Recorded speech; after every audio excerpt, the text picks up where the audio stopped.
పల్నాడు జిల్లా నర్సరావుపేట మాజీ MLA Gopireddy Srinivasa Reddy media సమావేశం నిర్వహించారు. గోపిరెడ్డి కామెంట్స్ ఏంటంటే, పల్నాడు జిల్లా వైఎస్ఆర్సీపీ జిల్లా కార్యాలయానికి పల్నాడు డెవలప్మెంట్ అథారిటీ కింద అనుమతులు లేవని నోటీసులు అంటించారు. 2014-19 మధ్య టీడీపీ కార్యాలయాల కోసం 279/2015 జీవో ఏర్పాటు చేసుకుని లీజుకు తీసుకునే పద్ధతి మొదలుపెట్టారు.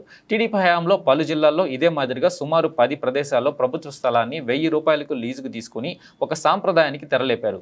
పల్నాడు జిల్లా 364 జీవో ప్రకారం 1 ఎకరం 50 సెంట్ల స్థలాన్ని వైఎస్ఆర్సీపీ పార్టీ కార్యాలయానికి కేటాయించడం జరిగింది.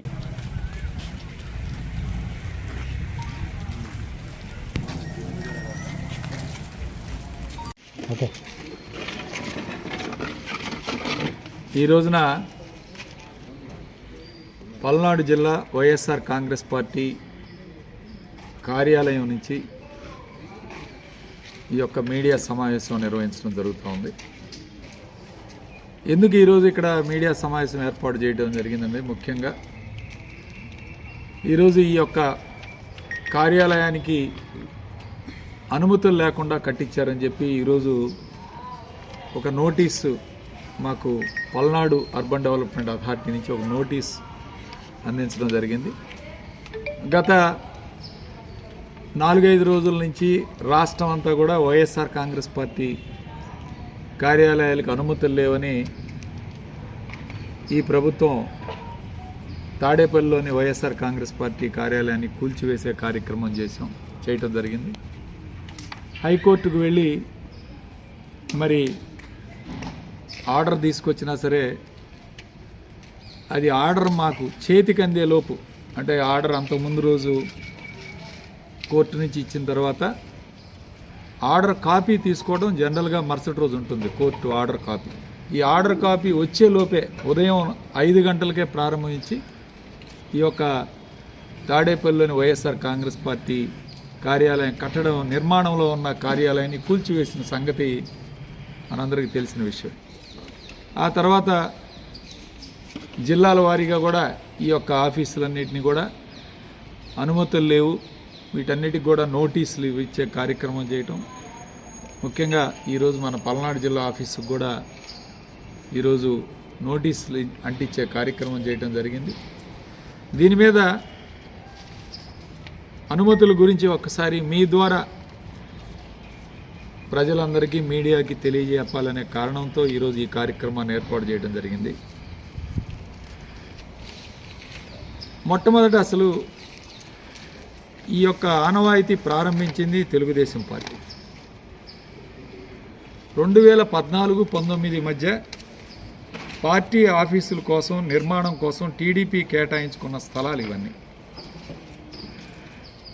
ఒక్కసారి దీని గురించి ముందు వివరాలన్నీ కూడా మీకు అందజేస్తే, ఆ రోజు చంద్రబాబు నాయుడు జీవోలు పాస్ చేసుకొని జిల్లా ఆఫీసులకి జిల్లా కార్యాలయాల కోసం వైఎస్ఆర్ కడప జిల్లాలో ఎకరం స్థలాన్ని 33 సంవత్సరాల లీజు, ఎకరం 1000 రూపాయలు.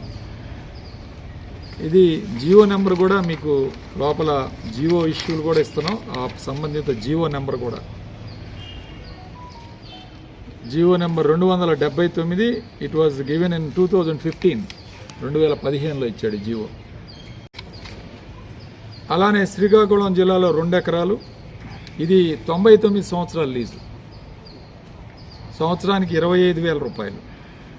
అట్లానే గుంటూరు జిల్లాలో 3.65 ఎకరాలు గుంటూరు పట్టణం నందు ఆత్మకూరు విలేజ్ నందు, ఇది 1000 రూపాయలు సంవత్సరానికి లీజు.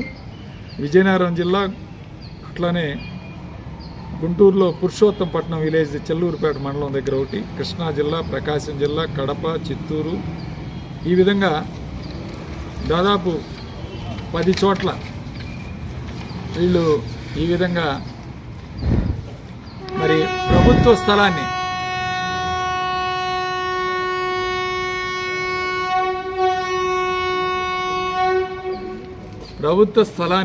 లీజుకు తీసుకొని ఒక సాంప్రదాయానికి తెరలేపింది తెలుగుదేశం పార్టీ. ఇది ఒక సాంప్రదాయానికి తెరలేపారు. ఈ విధంగా ప్రభుత్వ స్థలాలు 1000 రూపాయలు సంవత్సరానికి చొప్పున 33 సంవత్సరాలు, 95 సంవత్సరాలు ఈ విధంగా లీజుకు తీసుకునే అవకాశాన్ని కల్పించి తెలుగుదేశం పార్టీ. ఈ జీవో నెంబర్లు కూడా ఉన్నాయి. జీవో నెంబర్లు కూడా మీకు అందరికి కాపీలు ఇస్తాను. ఆ తర్వాత వైఎస్ఆర్ కాంగ్రెస్ పార్టీ అధికారంలోకి వచ్చిన తర్వాత 1.5 ఎకరం నుంచి 2 ఎకరాలు జిల్లా కేంద్రాల్లో లీజుకి ఇచ్చే కార్యక్రమం కొన్ని చోట్ల తీసుకోవడం, దాన్ని నిర్మాణం చేయడం కార్యక్రమం జరిగింది. ముఖ్యంగా మన పల్నాడు జిల్లా మన ఆఫీస్కి వచ్చేపాటికే జీవో నెంబర్ 364 ఈ జీవో ప్రకారం 1.5 ఎకరం స్థలాన్ని ఈ యొక్క ఆఫీస్కి ఇవ్వడం జరిగింది. ఈ స్థలం కొన్ని పత్రికల్లో వచ్చినట్టు ఇది లింగంగుంట్ల అగ్రహారం భూమిని కూడా కొన్ని పత్రికల్లో రాయటం జరిగింది. ఈ స్థలాన్ని తెలుగుదేశం ప్రభుత్వం హయాంలో ఇన్కమ్ ట్యాక్స్ ఆఫీస్ కన్స్ట్రక్షన్కి శంకుస్థాపన భూమి పూజ కూడా జరిగింది. అప్పుడు తెలుగుదేశం ప్రభుత్వం హయాంలో ఇన్కమ్ ట్యాక్స్ ఆఫీస్కి. అయితే అప్పుడు వాళ్ళు నిర్మాణం చేసుకోలేదు. దాదాపు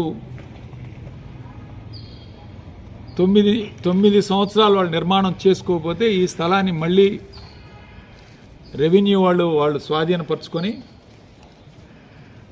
రెవెన్యూ వాళ్ళు తిరిగి ఇక్కడ అనేక వివిధ విభాగాల వారికి, ముఖ్యంగా ఈరోజు వైఎస్ఆర్ కాంగ్రెస్ పార్టీకి 1.5 ఎకరం ఇస్తే డ్రగ్ ఆఫీస్కి 7 సెంట్లు ఇవ్వడం జరిగింది ఈ ప్రాంగణంలో, ఈ వెనక వైపు. అట్లానే బీసీ భవన్కి 15 సెంట్ల స్థలం, అట్లానే టీచర్స్ బిల్డింగ్స్కి 5 సెంట్ల స్థలం. ఈ విధంగా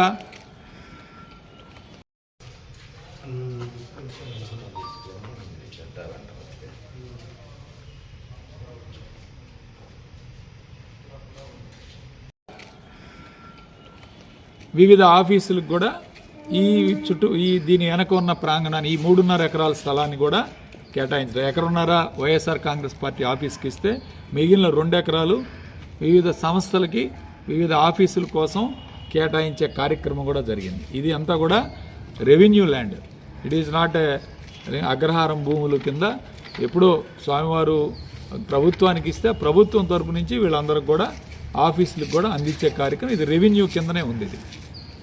సో ఇది GO number 364 revenue land allotment. అట్లానే పొజిషన్ యాడింగ్ ఓవర్ సర్టిఫికేట్, ఇది కూడా సంబంధిత అధికారులు ఎంఆర్ఓ నుంచి జిల్లా వైఎస్ఆర్ కాంగ్రెస్ పార్టీ అధ్యక్షుడైన పిన్నెల్లి రామకృష్ణారెడ్డి గారికి ఈ యొక్క పొజిషన్ యాడింగ్ ఓవర్ సర్టిఫికేట్ ఇచ్చాం.